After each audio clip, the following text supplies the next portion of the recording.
Very good evening, everyone. I'm Shilpa and I welcome you all to the Siksha webinar. Today, we are going to discuss how to prepare mathematics for IBPS Probationary Officer exam. We have already conducted session on IBPS PO English and IBPS PO Reasoning. Videos are actually available on our YouTube channel, the link of which I'm sharing in the chat box, so you guys can have a look at it. Okay, now let's welcome our expert for this session, Manish Tripathi. You are the director at 4D Education Hub. I heartily welcome you, sir. Thank you very much, ma'am. And I welcome you all the students, and I hope good wishes and good luck for your upcoming examination. Thank you, sir. And to the students, feel free to send your questions to us through Q&A box or in the chat box. I shall try to get all your queries answered by the expert for this session. So coming back to you, sir. So let's begin the session. So, sir, first of all, just briefly tell us about this IBPS PO examination. Ma'am, actually, IBPS is one of the major exam conducting bodies. And if you talk of banking examination, so along with IBPS, there are SBI and RBI also. And SBI takes examination specifically for SBI Bank, and RBI takes examination for Reserve Bank of India. But IBPS conducts examination for all other nationalized banks. So it is the major recruitment agency, you can say that. And round the year, it takes 4 examination. That is IBPS PO, then IBPS clerical, that is assistant. Along with that, it conducts separate examination for regional rural banks. Right? So RRB clerk and RRB PO. These are the 2 other examinations conducted by the same body, IBPS. So if we sum total approximate, I can say that 12 to 15,000 vacancy round the year is released by IBPS. Thank you, Mr. Manish, for just briefly telling us about this examination. I can see the Krishna Pal Singh, you have raised your hand. You don't need to raise your hand. You just completely write your question anywhere, like in the chat box or in the Q&A box. I'll just take up your question. Okay, coming back to you, sir, again. If I'll talk about this examination pattern, so this exam happens in 2 tiers. That means the prelims and the main. And then we have the common interview. So, sir, if you could just tell us about the format and the pattern of the prelims and the main examination, but you can focus on the mathematics. Okay, yeah. Specifically, I'll talk about maths only. And you said rightly, ma'am, there are 3 phases, actually pre, mains, and then we conduct, IBPS conducts interview. So pre is qualifying in nature. Qualifying in nature in the sense, the marks will not be included in the mains. Unlike SSC examination, where tier 1 marks is also included, in IBPS, pre is just qualifying in nature. But it is a hard nut to crack, I would say, because IBPS POK questions, they are quite tough. So coming to the math section, so there are basically 35 questions in mathematics. Mathematics में 35 सवाल होते हैं और reasoning के भी 35 questions होते हैं और English is for 30 questions. There is no current affairs for pre examination में बैंकिंग या फाइनेंशियल अवेयरनेस या फिर करंट अफेयर्स के क्वेश्चंस नहीं होते. So basically you have to okay I will talk in Hindi. Okay, तो बेसिकली आपको यहाँ पे ना 35 क्वेश्चंस फोकस करने होते हैं मैथ्स में. अब यदि मैं 35 क्वेश्चंस का ब्रेकअप बोलूं मैम, तो जो बेसिक से टॉपिक्स होते हैं, let us start with the first topic, that is simplification. अभी रिसेंटली 2-3 महीने में जो पेपर्स हुए हैं, it has been analysed by us that most of the questions, around 10 to 15 questions, is from this area only, simplification. और simplification में you have to do the basic calculations, square root, cube root. और इसके लिए you can refer materials also, online बहुत सारे materials available हैं. Then the second part is quadratic equation. Quadratic equation के सवाल थोड़े से ऑब्सोलीट हो गए हैं, मेंस में पूछता है, बट प्री में आजकल उसके उतना वेटेज नहीं होता. Again coming to the important section, that is wrong number and missing number series. I would say इसको आप बहुत अच्छे से प्रैक्टिस करिए, और ये भी पूरा कैलकुलेशन पे बेस्ड होता है. तो यदि आप देखोगे तो 35 में अप्रोक्सीमेटली 20 to 25 क्वेश्चंस इन्हीं 2 टॉपिक कवर से आ जाते हैं, and that is totally based on calculations. So rigour करिए, कैलकुलेशन को अपना फास्ट करिए, रिगरस प्रैक्टिस करिए उस पे. और जो बेसिक मल्टीप्लिकेशंस होते हैं, देखिए हमें ऐसा लगता है कि मल्टीप्लिकेशंस उतने जरूरी नहीं होते, but you should know table at least till 20 तक के पहाड़े आपको रटे होने चाहिए. स्क्वायर कम से कम आपको 50 तक याद होना चाहिए. देन क्यूब एटलीस्ट 30 तक. तो ये सारी जब चीजें होंगी तो ये आपके आर्मर्स हैं, इन आर्मर्स का यूज करके you can easily crack the examination. Coming to the next part, जो डीआई का सेक्शन है, डाटा इंटरप्रिटेशन। डाटा इंटरप्रिटेशन में याद रखिएगा 5 सवाल होते हैं एक सेट में, और ऐसे 2 सेट आते हैं। तो आपका टारगेट ये होना चाहिए कि you should crack 3 easy questions. आपको ना हंस बनना है, जैसे हंस दूध अलग कर लेता है पानी में से। You should be able to identify the easy question first. यदि आप इजी क्वेश्चन पकड़ पकड़ के पहले बना लेंगे ना, तो आराम से आपका पेपर क्लियर हो जाएगा। व्हाट मिस्टेक वी कमिट, हम किसी टफ क्वेश्चन में उलझ के रह जाते हैं। वी जनरली एज्यूम कि हमारा सिंप्लीफिकेशन स्ट्रांग है। अब यदि मान लो आईबीपीएस ने सिंप्लीफिकेशन का बहुत ही टफ क्वेश्चन दे दिया, तो आप उस टफ क्वेश्चन के चक्कर में जो बाकी के सिंपल क्वेश्चंस हैं वो आपसे छूट जाएंगे। तो हमेशा टारगेट ये रखिएगा। यदि मैं डीआई की बात करूं स्पेसिफिकली, तो if there are 5 questions, first round में एटलीस्ट 3 क्वेश्चन बना लीजिए जो सिंपल और मॉडरेट होते हैं। Coming to the last part, last but not the least, और यहीं पे बच्चे सबसे ज्यादा इग्नोर करते हैं, word problem related to arithmetic question. Ages के प्रॉब्लम, एवरेजेस के problem, percentage, profit and loss और मेंसुरेशन। तो ये जो टॉपिक्स होते हैं, हमें ऐसा लगता है कि चैप्टर बेस्ड क्वेश्चन है और 10 से 12 सवाल होते हैं यहाँ से। अक्सर मैं कोचिंग क्लासेस कंडक्ट करता हूं, तो I know the mentality of students. ये पार्ट वो छोड़ के आ जाते हैं और यही डिसाइड करता है आपका सिलेक्शन होना और ना होना। यदि आप ये 10-12 सवाल में से 6-7 सवाल भी बना लें इजी इजी चूज करके, तो you can easily go through the examination. Questions I can share in the PDF, madam आपको लेटर शेयर कर देंगी। मेरे पास Sure. पूरे प्रीवियस ईयर क्वेश्चंस हैं, so I will share it with you. Sure, sir. So I would like to summarize a bit what you have said. You talked about the quantitative aptitude, right, sir? We yes have 35 questions, and based on the previous year questionnaire, you were telling us that the most of the questions, from 10 to 15 questions from the simplification, right, sir? Ma'am, yes ma'am, And the total marks it carries is of 35. Yes ma'am. Right. Okay. So, sir was telling us about that you have to do the rigorous practice which is required, and you have to work on the basic mathematics like the tables, counting, and so many other things. And for the data interpretation, he also talked about we have a 5 questions, but you have to at least attempt 3 questions. So the more you will practice, the more better you will become. So that you can just attempt these questions with speed and perfectly, and your questions and your attempting technique would be accurate. So, sir, just moving ahead, if I'll talk about when we just talk about the basic calculation, we do the mind calculation. And when we do the mind calculation, we just try to attempt the paper in a more fast manner. Yes, ma'am. How to just work on our mind calculation, how we can strengthen it? Ma'am, what I do, I mean, I applied on myself also, and I say to the students also कि आप ये किया करो। जो हमारे daily life में ना ma'am, calculation को ना डोंट कंसिडर कि मुझे अब टेबल याद करने बैठना है। जैसे फॉर एग्जांपल मैं एक छोटा सा कॉन्सेप्ट बताता हूँ। फॉर एग्जांपल इफ आई से कि 135 का स्क्वायर निकालना है, suppose we need to find the square of 135, तो व्हाट वी डू, हम पेन उठाते हैं, फिर 135 इंटू 135 करते हैं, वो टाइम कंज्यूमिंग है। अब इसका एक छोटा सा लॉजिक होता है कि 5 जब भी नंबर एंडिंग विद 5 के लिए आपको स्क्वायर निकालना है, so suppose 25, let us take an example, easy example, 25 है, तो 5 5s are 25 and 2 is followed by 3, so 2 3s are 625. Now similarly if I need to calculate 95 का square, so 5 5s are 25 and 9 is followed by 10, so 9 10s are 90, so 9025. तो basically ऐसे बहुत सारे tricks and concepts होते हैं जिसपे काम करना होता है, बट सबसे ज्यादा जरूरी ये है कि हम उसको ना मैम सिर्फ कॉपी तक रिस्ट्रिक्ट ना करें। जब भी आप बाहर जाते हो, सपोज आपने सब्जी वब्जी खरीदी, वहां पे भी आप कैलकुलेशन अप्लाई करिए। व्हाट आई हैव ऑब्जर्व कि ना स्टूडेंट्स जो प्रिपेयर कर रहे हैं उनसे ज्यादा fast calculation, don't take it otherwise students, but ये मैं पर्सनली ऑब्जर्व करता हूँ, सब्जी वाली जो यहाँ सामान बेचने आती है ना, उसका कैलकुलेशन ज्यादा फास्ट होता है। इफ आई से कि मुझे 1 किलो का ये भाव है, वो 125 ग्राम का, 250 ग्राम का, सबका भाव आपको निकाल के बता देगी बिना किसी कैलकुलेटर के, बिना किसी एजुकेशन बैकग्राउंड के। उसका एक ही सॉल्यूशन है, practical approach to the problem. आप प्रॉब्लम को प्रैक्टिकली सोचो, पेन पे डिपेंडेंसी कम करिए, उसके लिए मेहनत बहुत है। जैसे हम लोग कैलकुलेशन का, मैं पर्सनली क्लास लेता हूं, तो around 8 modules, 8 classes, 8 sessions strictly dedicated to calculation, 2-2 घंटे के सेशंस होते हैं। तो वहां पे मैं बच्चों को इसी चीज में ट्रेन करता हूँ। कुछ कुछ ट्रिक्स एंड कॉन्सेप्ट्स हैं, हाँ, यूट्यूब देख करके मिसगाइड मत होइएगा, मैं ऑनेस्टली आपको सजेस्ट करूंगा।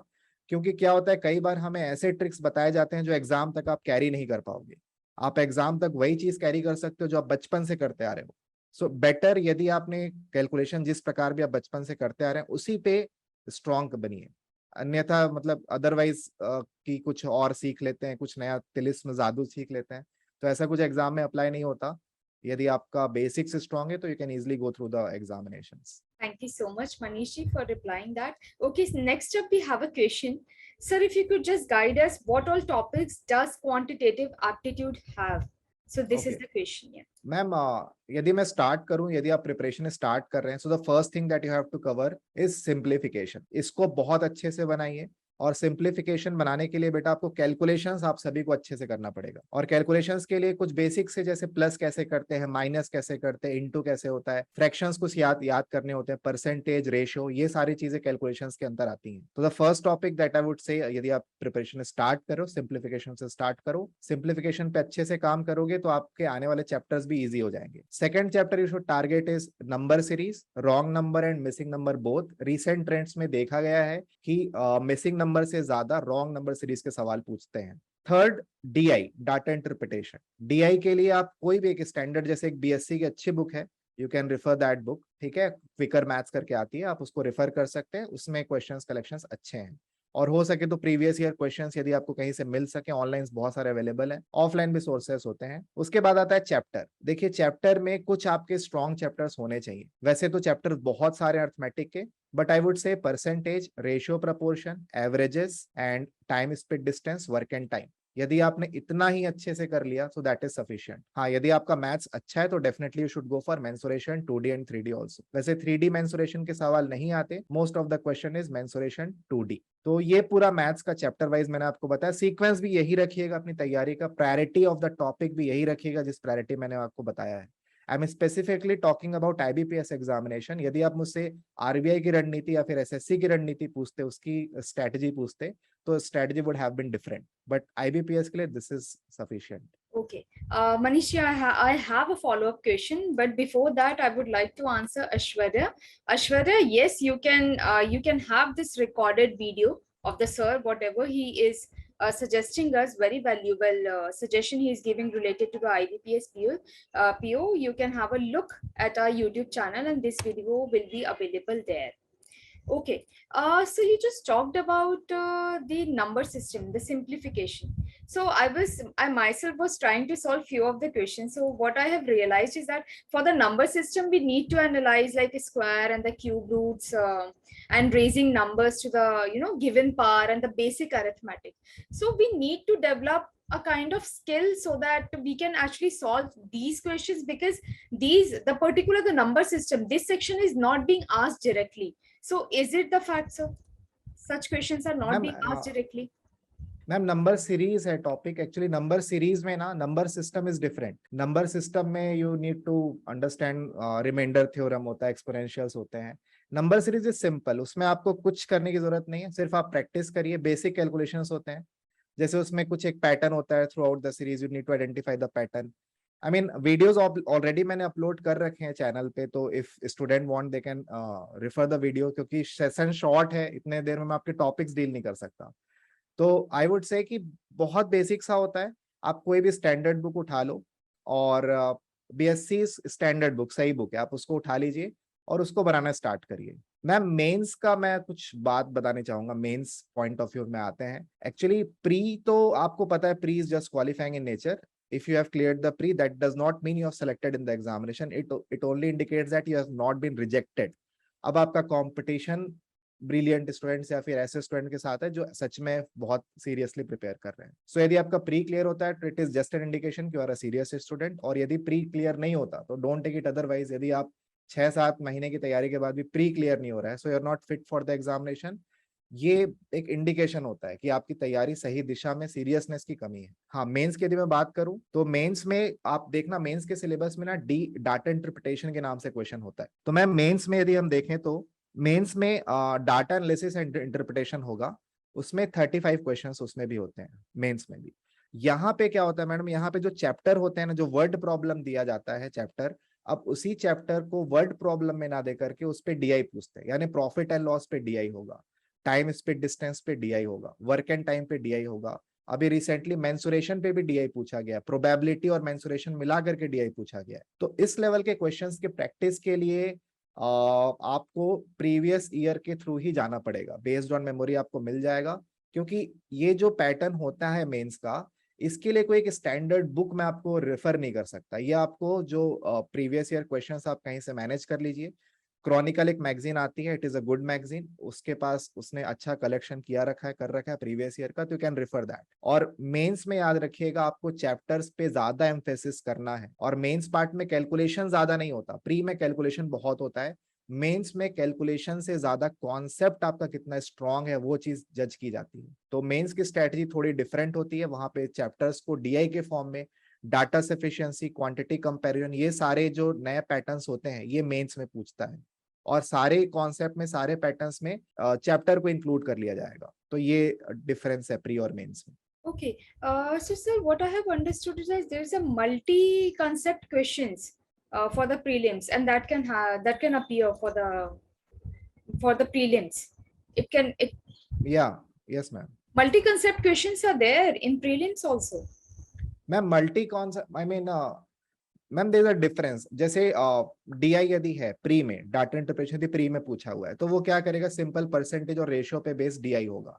बट यदि वही डीआई मेंस में होगा मैम, तो it will include the concept also, मतलब सिंपल इंटरेस्ट, कंपाउंड इंटरेस्ट पे डीआई हो जाएगा, वर्क एंड टाइम पे डीआई हो जाएगा। तो you have to think in different perspective to solve the DI of mains. Comparatively pre का जो डीए होता है वो इजी होता है, आप उसको बना लेंगे, लेकिन मेंस और नंबर अटेम्प्ट भी वैसे ही जाते हैं। यदि आप मेंस का अटेम्प्ट देखोगे तो प्री में यहाँ पे हमारे यहाँ बच्चे 35 में 27 28 बना के आते हैं, और मेंस में उनके 15 सवाल भी क्रॉस नहीं होते। तो यदि आप 15 प्लस भी क्रॉस करोगे, so that means you have perform, मतलब ठीक ठाक परफॉर्म किया है आपने। वैसे 15 is quite less, but still I would से कि ठीक परफॉर्मेंस है। तो मेंस की तैयारी के लिए आपको चैप्टर्स को बहुत डेप्थ में जाकर के चैप्टर्स की अंडरस्टैंडिंग डेवलप करनी पड़ेगी, तब आप उसके सवालों को, क्योंकि वहां पे जो इन्फॉर्मेशन दी होगी that will in the form of graph, इधर वो रडार डीआई के फॉर्म में होगा, या पाई चार्ट के फॉर्म में होगा, या टेबुलर फॉर्म में होगा। तो उस डायरेक्शन में आपको सोचना पड़ेगा, and for that you need very hard, very rigor practice. आप वैसे सेट्स अरेंज करके सॉल्व करिए, और आई वुड रिकमेंड यदि हो सके तो क्वांटम कैट ले लो आप। Quantum CAT is, I mean you must be knowing, it is a renowned book for CAT aspirants. तो वहां के जो डीआई होते हैं उसमें लेवल 1 और लेवल 2, लेवल 3 में जाने की जरूरत नहीं है। क्वांटम कैट का लेवल 1 और लेवल 2 यदि आप बना लोगे तो you can easily understand the mains concept also. उससे इजी ही होता है जो क्वांटम कैट में क्वेश्चंस दे रखे हैं। तो मैं यहाँ पे बच्चों को क्वांटम कैट ही सॉल्व कराता हूँ मेंस के लिए, तो आप भी वो रिकमेंड कर सकते हैं जो स्टूडेंट्स देख रहे हैं। Though Manish, you haven't mentioned any particular book, but still I'm receiving questions that if you could just suggest some mathematics book for the IBPS. Okay ma'am, मैं सजेस्ट कर देता हूँ, आई नो पब्लिकेशंस। सो देखिए, maths में हमेशा 3 tier में आपको काम करना है। पहले चरण में आप अपने बेसिक्स को स्ट्रॉन्ग करिए। बेसिक्स स्ट्रॉन्ग करने के लिए there is a book for called M Tyra या फिर RS अग्रवाल, ये दोनों में से कोई भी बुक आपको जो पसंद आए आप ले सकते हैं। ये आपके बेसिक्स पे काम करेगी, इसको समझ के आपको चैप्टर की बेसिक्स अंडरस्टैंडिंग हो जाएगी। उसके बाद फिर आपको थोड़ा सा प्रीवियस ईयर क्वेश्चन सॉल्व करना पड़ेगा। प्रीवियस ईयर क्वेश्चंस के लिए आपको किरण पब्लिकेशन ने अच्छा कंपाइलेशन कर रखा है, मैं वहीं से क्वेश्चंस पिक करता हूं। तो किरण पब्लिकेशंस की IBPS PO की previous year chapter wise questions book आप ले लीजिएगा, चैप्टर वाइज लीजिएगा, उसमें पूरा ईयर वाइज मेंशन किया रहता है। और मेरे ख्याल से अभी लेटेस्ट अपडेट में 2021 तक के सवाल हैं, 20 से लेकर के 2000 से लेकर 2021 तक, तो काफी अच्छा कंपाइलेशन है। तो आप M Tyra, RS Agarwal for your basics, then for previous year question you can refer Kiran publication previous year question bank. और लेटेस्ट क्वेश्चन यदि आपको चाहिए, मतलब जैसे सपोज पिछले महीने कोई पेपर हुआ, अब इतने जल्दी तो बुक रिपब्लिश होगी नहीं, तो पिछले महीने यदि कोई पेपर होता है तो you have to purchase one magazine, उसको रेगुलर परचेज करिए, दैट इज BSc क्रॉनिकल। यदि आप ये तीनों चारों स्टेप्स में करते हैं प्रिपरेशन, तो I think that is enough for IBPS। I'll just take a moment so that I can write the book names in the chat box so that students can have a look at it. Okay, if we'll just talk about those students who are appearing for the first time. So you just said that the level of difficulty for the pre is much easier as compared to the mains. Mains, yes, But ma'am. even for the first timer, if we'll just talk about the complex questions, that means they will take more time. That would be time consuming for them. So is there any way to recognize the tricksters, and is there any smart way to just solve it? Ma'am, I've told it earlier also, the best and the smartest way to approach the question is you have to identify the easy question. Even if you're a beginner, irrespective of education background, आपका commerce है, arts है, engineering है, actually ये myth होता है कि commerce के और आर्ट्स के बच्चों का मैथ्स अच्छा नहीं होता. मैं पर्सनली ऑब्जर्व करके बता रहा हूँ, 19-20 होता है, कोई फर्क नहीं होता. आप 10th लेवल तक यदि आपने मैथ्स पढ़ा है तो दैट इज सफिशिएंट. तो आपको इजी क्वेश्चंस पिक करना आना चाहिए, and for that you need to practice hard. जैसे हर चैप्टर में देखिए, हम स्टार्ट विद सिंप्लीफिकेशन. सिंप्लीफिकेशन के यदि मान लो 10 सवाल आए, तो 10 में से मान के चलिए 6 इजी सवाल देगा ही देगा वो. आपको वो 6 इजी सवाल बढ़ के बना के आगे बढ़ जाना है. तो the best strategy is you need to identify the easy question first. और कभी भी पहले गो में पूरा पेपर सॉल्व करने की मत सोचो. मतलब ये मत सोचो जिस सीक्वेंस में पेपर दिया उसमें बनाते जाऊंगा मैं, नहीं तो आप लास्ट तक नहीं पहुंच पाओगे. आप पेपर को देखो, जो बन रहा है फटाफट बना. हो सकता है 35 में आपसे 10 सवाल ही बने. कभी भी डिसहार्टन नहीं होना, डीमोटिवेट नहीं होना एग्जाम में. हाइपर मतलब अपनी एंजाइटी लूज नहीं करना. आप एंशियस मत होइए, आराम से करिए. फर्स्ट गो में यदि आपसे 5-6 सवाल भी बन रहे हैं, याद रखिएगा स्टार्टिंग का जो 10 मिनट है वो बहुत इंपॉर्टेंट है, बहुत चैलेंजिंग है. 10 मिनट में यदि आपने अपने टेम्पर को लूज नहीं किया और आपने इजी सी क्वेश्चन पकड़ के बना लिए, तो फिर आपका कॉन्फिडेंस बूस्ट होगा. आप मॉडरेट और डिफिकल्ट क्वेश्चन भी बना लोगे. यदि स्टार्टिंग के 5 मिनट्स में ही आप किसी कठिन सवाल में उलझ के रह गए हो, तो वहां से फिर गाड़ी नीचे आ जाती है. तो इसीलिए मैं रिकमेंड करूंगा कि सिंप्लीफिकेशन और नंबर सीरीज पे अच्छे से काम करिए, और इतना प्रैक्टिस करके जाइए कि कम से कम दोनों मिला करके 10 सवाल आपके बन जाए. आपका कॉन्फिडेंस बूस्ट करेगा. Then you will carry this confidence to higher और tough questions, and then you will easily play with the questions. So, sir, as you said that it is not important to be from the science or the mathematics background. Even the commerce and arts students are doing so great in this examination. So, Barasat Bano has a follow-up question. She's asking about how she can clear IBPS PO examination without arithmetic because she's MA final year student. Mano, I mean, sorry to say but it is not possible बेटा कि आप arithmetic के बिना clear करो. क्योंकि mains में आज जब आप प्री, आपका मैं मानता हूँ चलो निकल भी जाएगा, आप प्री नंबर सीरीज और सिंप्लीफिकेशन के दम पे निकाल भी दिए डीआई. मेंस में आपको डीआई चैप्टर बेस्ड और अर्थमेटिक बेस्ड ही पूछेगा. सो इन दैट केस आप फंस जाओगे. बट आप डरो मत. आप देखो क्या होता है ना कि आर्ट्स के बच्चों को एक भय होता है. एंड आपको एक मैं फैक्ट बता दूं कि मेरा खुद का इंजीनियरिंग बैकग्राउंड नहीं है, मैं मैथ्स वाला नहीं हूँ. मैं नॉन मैथ्स बैकग्राउंड से बिलोंग करता है. Done my MBA from IMT Ghaziabad. और अपने प्रिपरेशन के दौरान आई रियलाइज कि अप्रोच सही होना चाहिए. I was good at maths. ऐसा मैं नहीं था कि मैथ्स में मेरा दिमाग काम नहीं करता था. और मैथ्स से डरिए मत. मैथ्स को बनेगा ना आपसे मैथ्स, तो you will enjoy learning maths. और बस हार्ड वर्क से मत डरो. यदि आपका मैथ्स बैकग्राउंड नहीं है, यदि आपने मैथ्स 10th से छोड़ रखी है, तो आप मान के चलो दिन का 3-4 घंटा आपको मैथ्स के लिए निकालना पड़ेगा. और वो धीरे धीरे यू विल एंजॉय. आपसे सवाल बनेगा तो आपको मजा आने लगेगा मैथ्स पढ़ने में. You will start loving, you will start playing with the maths. Maths में ये बहुत यूनिक चीज होती है. सो अर्थमेटिक मत छोड़िए. I strongly recommend do not leave arithmetic section, क्योंकि आपको मेंस में दिक्कत हो सकती है. Okay, Manishi, based on the previous year, the question which has happened for the IBPS PO, can you just guess the difficulty level of the questions this year, particularly for mathematics? As I can see, Aishwarya wants to ask you this. देखिए, हर साल के साथ ना difficulty बढ़ते जा रही है. मैं ये नहीं बोलूंगा कि डिफिकल्टी कम हो रही है, बट आई वुड से अभी जो पैटर्न ऑफ क्वेश्चन पूछ रहा है ना ऐश्वर्या, वो ऐसा हो गया है कि यदि आपका कॉन्सेप्ट स्ट्रांग है और कैलकुलेशन पार्ट अच्छा है और कॉन्सेप्ट स्ट्रांग है, तो आपको डिफिकल्टी लेवल से डरने की कोई जरूरत नहीं है. आप इजी क्वेश्चंस भी, इसीलिए मैंने बोला क्वांटम कैट बनाओ. मतलब हमारा अप्रोच ये होना चाहिए कि एग्जाम में ना कोई नया सवाल ना दिखे. नया सवाल दिखता है तब हम घबराते हैं. और मैं आपको पर्सनली बताऊं तो मैं तो एक एक चैप्टर के 5-5, 600 सवाल बनवाता हूं बच्चों से. हर चैप्टर का सिंप्लीफिकेशन का मेरा टारगेट होता है 700 simplification before your examination. 700 simplification before your examination, इस नारे के साथ मैं तैयारी करवाता हूं. और यदि इतना बना के जाओगे ना, तो मैं एकदम एंश्योर, क्योंकि हमारे यहाँ के बच्चे सिंप्लीफिकेशन पूरा बना के आते हैं. अर्थमेटिक वो छोड़ते हैं. वही जैसा आपने बानो जी ने पूछा था कि अर्थमेटिक छोड़ दें क्या, यही माइंडसेट होता है और इसीलिए सिलेक्शन 1 का 2 साल हो जाता है। Quantum is a physics concept, physics का कॉन्सेप्ट होता है वो। The smallest element it is made up of quantum, वहां से क्वांटम कैट बोला गया। मतलब आपको मैथ्स के माइन्यूट पार्टिकल से लेकर के डिफिकल्ट पार्टिकल्स तक अंडरस्टैंडिंग क्रिएट होगी उसमें। ये उस बुक का तात्पर्य है। Okay. So I have received few more questions. Though I want to discuss about the topic-wise attempt technique, but I think it's important to address a student's question.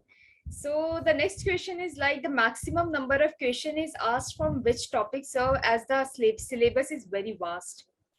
4 topic मैं आपको बोलूंगा अर्थमेटिक में: percentage, ratio, proportion, averages and ages. यदि आपके पास एकदम समय नहीं है और आप पूरा अर्थमेटिक छोड़ के जाने ही वाले हो तो एटलीस्ट ये 4 चैप्टर करके चले जाओ। मैं I would repeat: percentage, ratio, proportion, averages and ages. So the next up we have a question. So PYQs help us to strategize our attempt technique. So I have received the question is like this: how to attempt PYQs and the mocks to have the best out of it. देखिए, सबसे पहले ना PY previous year questions को पहले chapter wise बनाइए। मतलब शुरुआत में दिन का एक मॉक दो और पैरेलली आप ना previous year question chapter wise बनाओ। वो जो मैंने आपको बुक बताई वो चैप्टर वाइज ही है। और कोशिश करो कि विद इन 4-5 महीने आप ये खत्म कर दो। कोई बहुत बड़ा टास्क नहीं हो सकता है। 4-5 महीने के बाद जब आपने ये सब पूरा बना लिया, फिर आप सिर्फ मॉक्स दो। और मॉक्स कोई भी एक स्टैंडर्ड उठा लो, आप टेक्स्ट बुक, बैंक, जो भी आपको अच्छा लगता है, कोई उसके मॉक्स ले लीजिए। और डेली का टारगेट रखिए कि 2 मॉक्स दीजिए। डेली का 2 मॉक्स आप टारगेट रखो आफ्टर 3-4 मंथ्स ऑफ प्रिपरेशन। और कोई भी आप लोग स्टैंडर्ड तो उसमें ना चैप्टर या फिर सेक्शन वाइज भी टेस्ट होता है। कई बार ऐसा होता है कि हम पूरा मॉक देना नहीं चाहते, अब आप दिन भर में 2 से ज्यादा मॉक्स दे भी नहीं पाओगे, तो बाकी टाइम आप सेक्शन वाइज मॉक्स दीजिए। और वो क्या होगा कि कुछ किसी भी सवाल में अटकोगे so you will revisit the concept, तो अपने आप रिविजन होता जाएगा। बट टू स्टार्ट विद पहले previous year question chapter wise बनाइए। So I have received a question, 2-3 similar questions. So the question is how they can solve questions based on number series as they find it difficult. देखो, number series का ना एक ही method है, आप जितना ज्यादा practice हो सके करो। देखो, उसमें ना 4-6 पैटर्न ही अक्सर रिपीट होते हैं। वो मल्टीप्लाई होता है 1.5 से, फिर डिवाइड होता है 1.5 से। उसमें स्लोप्स की स्टडी करनी होती है, minimum slope, maximum slope, combined slope. तो वो स्टैंडर्ड है। मतलब number series is the easiest nut to crack, बहुत आराम से आप बना लोगे। आप एक बार वो बुक ले लीजिएगा और उसमें एक बस स्टार्टिंग के सवाल बनाते हो, पहले सॉल्यूशन हो सकता है आपको देखना पड़े। और शुरुआत में सॉल्यूशन मत देखिए, पहले अपना पूरा दिमाग लगाई। हो सकता है एक सवाल के पीछे 10 मिनट लग जाए, बट उससे डिसहार्टन मत होना। वो धीरे धीरे 10 मिनट का 1 मिनट हो जाएगा, आपको पता भी नहीं चलेगा। तो नंबर सीरीज का बेस्ट अप्रोच है। मैं कोई ट्रिक्स वगैरह नहीं बता सकता नंबर सीरीज के लिए, क्योंकि मैं बताता भी नहीं हूँ। मैं नंबर सीरीज को सिर्फ प्रैक्टिस करवाता हूँ। कोई ट्रिक्स वगैरह, और मैथ्स में ना एक्चुअली कोई ट्रिक काम करती नहीं है। हमको लगता है कि कुछ जादू चलेगा और आंसर आ जाएगा, ऐसा नहीं होता। आपको कॉन्सेप्ट में घुस करके समझना पड़ेगा। तो नंबर सीरीज के लिए द बेस्ट स्ट्रेटजी इज किरण की बुक उठाइए, उसमें 1000 से ऊपर सवाल है, उसको बनाइए। Though, sir, you have already suggested us how to work on this particular thing, the question I'm going to ask, but maybe you can add a different angle to it. How to score good marks in arithmetics problem and DI problem in IBPS PO exam? What could be the short trick to solve those questions? This is a question by Radha Nandyal. Radha Nandyal, देखिए वही मैंने आपको बोला कि ना देखिए DI में ना 5 सवाल देगा आपको। हर एक डीआई के सेट में 5 क्वेश्चंस होते हैं। यदि आपको अच्छा स्कोर करना है ना, तो आप पहले पूरे 5 के पीछे भागो मत। आप सोचो कि 3 डीआई बन जाए और मैं 2 डीआई सपोज 2 डीआई आएगा, सपोज मुझे डीआई बनाना है, तो मैं पूरे 10 डीआई के पीछे नहीं भागूंगा। मेरा टारगेट ये रहेगा कि मैं एटलीस्ट 6 इजी डीआई के क्वेश्चंस बना लूं। हाँ, if time allows then I will approach to the higher level questions. और मैं फिर से बोलूंगा, अर्थमेटिक का जो पार्ट होता है 10 से 12 सवाल, वो इजी होते हैं। वो हमें लगता है कि वो टफ है, वो डीआई से ज्यादा इजी, बहुत ज्यादा इजी होते हैं। दिक्कत ये होती है कि आप वहां तक समय बचा नहीं पाते और वहीं पे आपके सवाल छूट जाते हैं। तो आप कोशिश ये करिए कि जो आपका कन्वेंशनल टॉपिक्स हैं, सिंप्लीफिकेशन हो गया, नंबर सीरीज और डीआई हो गया, इसको आप फटाफट बना लो, ताकि आपके पास समय बचे और उस बचे हुए समय पे आप अच्छे से स्कोर कर सको वर्ड प्रॉब्लम में लास्ट में। So that is the strategy. अगर मनीष जी मैं बात करूं, कुछ ऐसे टॉपिक्स है जो इंटर रिलेटेड है, जो आपने मेंशन भी किया है अभी sometimes back, you were talking about, जैसे ratio and percentage, speed and work. So how we can actually how to do this combined preparation for inter related topics? देखिए क्या होता है अर्थमेटिक ना पूरा, जैसे मैं पर्सनली मैं क्या कराता हूँ, पहले मैं ना परसेंटेज और रेशियो प्रपोर्शन करा देता हूँ, क्योंकि जो भी ट्रिक्स आने वाली हैं, वर्क एंड टाइम पूरा एलसीएम मेथड से बनता है, टाइम स्पीड डिस्टेंस पूरा रेशियो मेथड से बनता है। तो आई वुड सजेस्ट कि यदि आपका रेशियो प्रपोर्शन और परसेंटेज पार्ट क्लियर है, तो जो बाकी के चैप्टर्स हैं वो सारे के सारे इसी कॉन्सेप्ट से, पूरी ट्रिक्स यहीं पे छुपी होती हैं, पूरे कॉन्सेप्ट इसी में छुपे होते हैं। तो यदि आप इंटरलेट करके पढ़ना चाहो तो मैं 3 सेट बता रहा हूँ, percentage, SI, ratio proportion, percentage, SI CI, profit and loss. ये 4 चैप्टर एक साथ पढ़िए। आपकी अच्छी अंडरस्टैंडिंग डेवलप होगी और आप चारों चैप्टर्स एक साथ आप समझ पाओगे। Okay, general tips to prepare quants for IBPS PO for experienced aspirants. For XP ma'am, Yes, I sorry who ma'am. has already appeared for this exam. Okay okay ma'am, यदि आप कोई ऐसे स्टूडेंट यदि उसने 2-3 साल तैयारी कर रखी है, तो मैं एक ही चीज बोलूंगा, आप सिर्फ टेस्ट सीरीज मोड में जाओ, क्योंकि यदि आपने 2-3 साल तैयारी की है तो आपके चैप्टर्स वगैरह सब आपने सीरियसली यदि पढ़ा होगा तो सब ऑलरेडी क्लियर्ड है। अब आपको सिर्फ लास्ट जो आपका बार है वो क्रॉस नहीं हो रहा है। तो उसमें एक चीज तो मैं और ये बोलूंगा कि जो लास्ट बार है उसको क्रॉस करने के लिए मैथ्स हेल्प नहीं करता मैडम। यदि आपको देखोगे तो करंट अफेयर्स और इंग्लिश, ये दो ऐसे सेक्शन है जो आपको मेंस में ज्यादा हेल्प करेंगे एज कम्पेयर टू मैथ्स, क्योंकि मैथ्स में यदि कोई बच्चा मैथ्स में ब्रिलियंट है तो वो 25 बनाएगा, आप 20 बनाओगे, यही फर्क आता है। इंग्लिश और करंट अफेयर्स का ऐसा होता है कि यहाँ पे बहुत एज मिलता है यदि जिसकी इंग्लिश अच्छी है, क्योंकि टाइम अलॉटेड उतना ही होगा। लोग इंग्लिश में यदि जिसका कॉम्प्रीहेंशन अच्छा है, so they score very well. Current affairs जो रेगुलर न्यूज़पेपर रीडर है, जो मैगजीन्स वगैरह रेगुलर पढ़ता है, वो भी करंट अफेयर्स में अच्छे स्कोर करता है। तो for clearing mains examination I would recommend आप अपने current affairs, banking and financial awareness पे ज्यादा ध्यान दीजिए कंपैरेटिवली मैथ्स से। सो आपको उसमें बेनिफिट मिलेगा। Okay, before you say bye to all of us, I would request you to just say some concluding words that could be some do's and don'ts. देखिए मैं बस एक ही चीज रैप कर मतलब रैप अप करके बोलना चाहूंगा कि कभी भी ना, मैंने ये चीजें अपने पर्सनल लाइफ में भी ऑब्जर्व करी हैं। मैं जब भी एग्जाम में ये सोच के जाता था ना कि यार ये exam is the last opportunity, इसके बाद मेरे पास कुछ नहीं है, मैं कभी परफॉर्म नहीं कर पाया। ऑनेस्टली स्पीकिंग मैं काफी फेल हुआ। मैं एग्जाम में, जैसे मैं एसएससी के एग्जाम्स क्लियर किया था मैं, तो जब मैंने एग्जाम क्लियर किया देन आई रियलाइज कि जब मेरे दिमाग में एक सिक्योरिटी आ गई थी, सिक्योरिटी आने के बाद आप आराम से फियरलेसली खेलते हो। तो कभी भी एग्जाम में सोच के मत जाओ this is your last destination. आप हमेशा सोचो जो भी होगा आपके लाइफ में बेटर अच्छा होने वाला है, आराम से तैयारी करो एंड गिव योर फुल, और आराम से चिल होके जाओ। ये कभी मत सोचो कि this exam is the last opportunity you are having. ये नहीं निकलेगा तो आपके लाइफ में और कुछ बेहतर चीजें होंगी। हाँ, the name of the education वो है 4D एजुकेशन हब, आप यूट्यूब में सर्च कर सकते हैं। Okay, and with this, it's time for us to wrap up this session. So what we understood today, we understood about the IBPS PO exam. We briefly understood about that, and we understood about the exam pattern and a bit of marking scheme and the section-wise question attempt strategy for the mathematics particularly. And thank you, sir, for guiding us and making Thank us you, ma'am. confident to face this exam. Thank you, ma'am. Ma'am, I would suggest कि if student wants to connect, so you can give my reference, my number also. I मतलब यदि किसी को help लगे तो I can guide them. Sir is very much available on LinkedIn, right, sir? Yeah, If LinkedIn anyone में भी wants to available. approach Right. sir, then they can find it Yes, ma'am. easily. Yeah, LinkedIn. Yes, ma'am. Yeah. Okay. And thank you to all of you for being the part of this session and raising your queries. If you still have any question, then post webinar, you can post your questions here, and even I and sir will be able to answer your queries there. I'm sharing link in the chat box. And with this, I'm Shilpa signing off. Till then, take care and keep checking Siksha portal. Thank you. Thank you, ma'am. Thank you very much, ma'am. Don't forget to like, share and subscribe our YouTube channel.